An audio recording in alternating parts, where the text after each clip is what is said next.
The crowd gasped after hearing the news. Then the other ruler, Scarlet, walked in beside David as he walked down the stairs. Wait, David, you didn't mention this in our meeting, Scarlet reminded him. David gives his friend a smile and touched her hand. My dear friend, if I spoke on the news, then it would be delayed. David informed Scarlet. I would have came with you. This land needs both rulers. If one leaves, chaos will reign.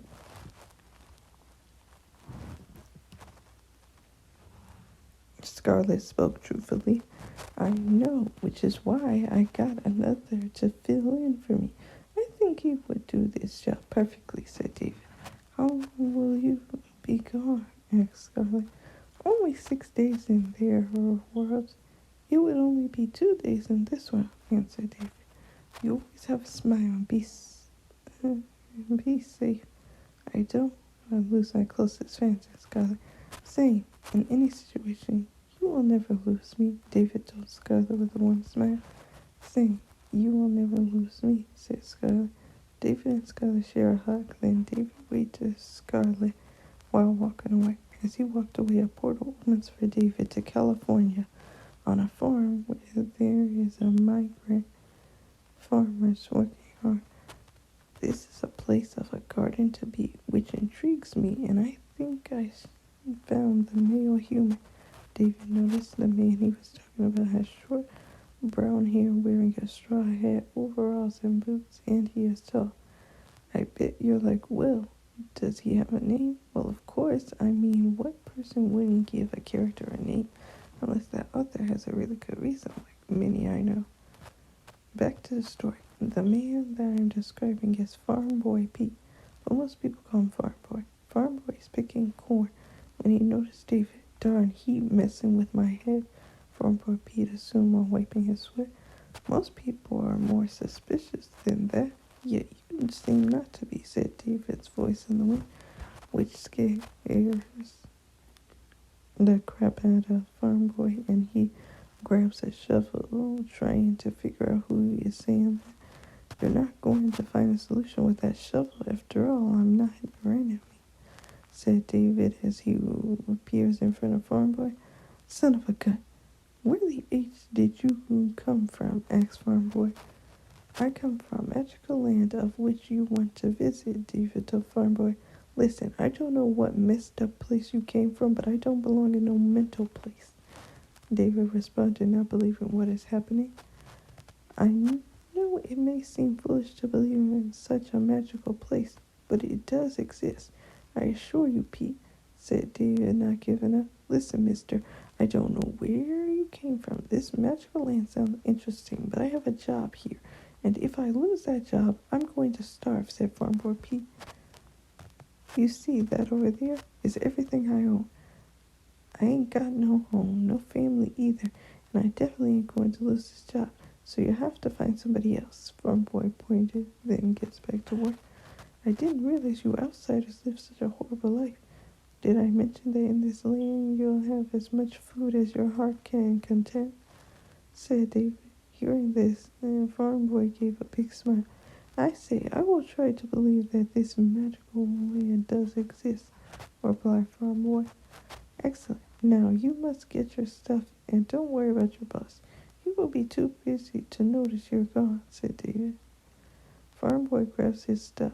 That's when one of the men notices him and says, finally leaving this crap joint? No, I'm just taking a day off to grab some grub, said Farm Boy. Well, I'm glad to hear that. Hey, bring me a sandwich with pickles, requested a friend. No problem, said Farm Boy. Don't worry, my land is filled with lots of ingredients for this sandwich you speak of, said David. Great, said Farm Boy in a sarcastic tone. They walk away from the farm when Farm Boy notices the portal and says, okay, maybe you're not a crazy kook after all.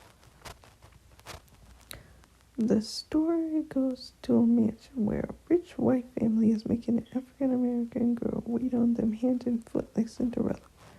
Obviously, they had her since she was 6. Her name is Snowberry. Since she is so sweet, this sweet girl is dressed in dress and is in the living room cleaning up when a woman calls her. Snow, come here, sweetie, called the woman with blonde hair wearing a pink dress and white heels.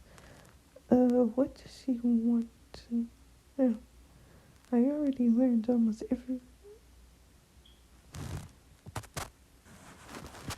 I already cleaned... I don't know why it says learned. Cleaned almost every spot in the house today and got the groceries, Snow muttered. Snow, holding a towel, walks into the kitchen where the woman that called her is putting on her gloves. Seeing Snow, the woman gives a smile with her family behind her. Snow, I need you to go into town and stay there because the guest is coming. And you remember the rules, right? Said the woman. When the guests are around, I am to stay far away as possible, answered Snow.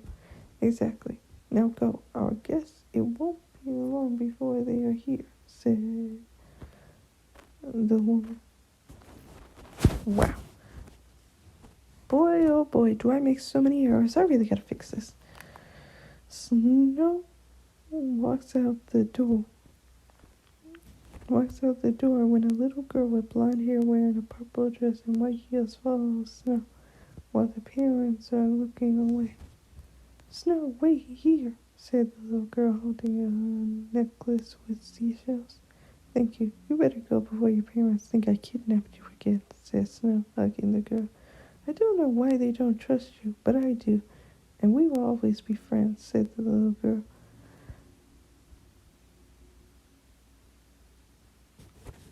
I'm glad you seem to have company, said David. The girls turn around and see David standing there, and Farm Boy Pete falls on the ground. Who are you? And where did you come from? asked Snow. I'm David, a wise warlock, and that has come to your place. And this is Farm Boy Pete. The little girl and Snow echo.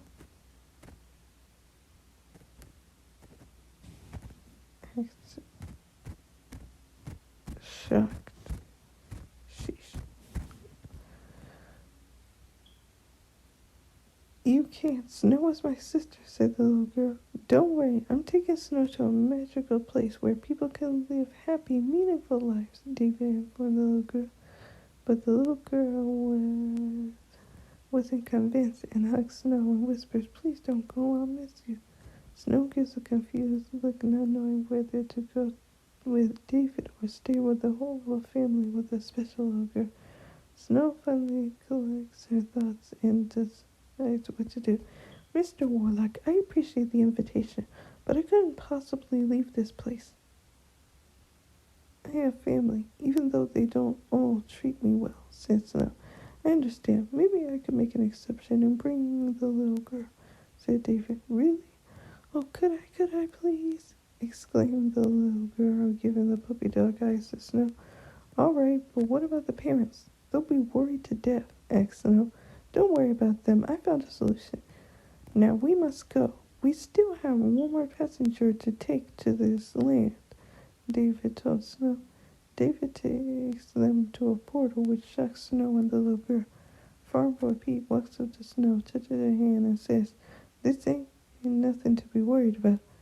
It's just like going through a door, except when you do feel a little chill down your side. Snow takes a deep breath and jumps with Farm Boy Pete and the little girl into the portal.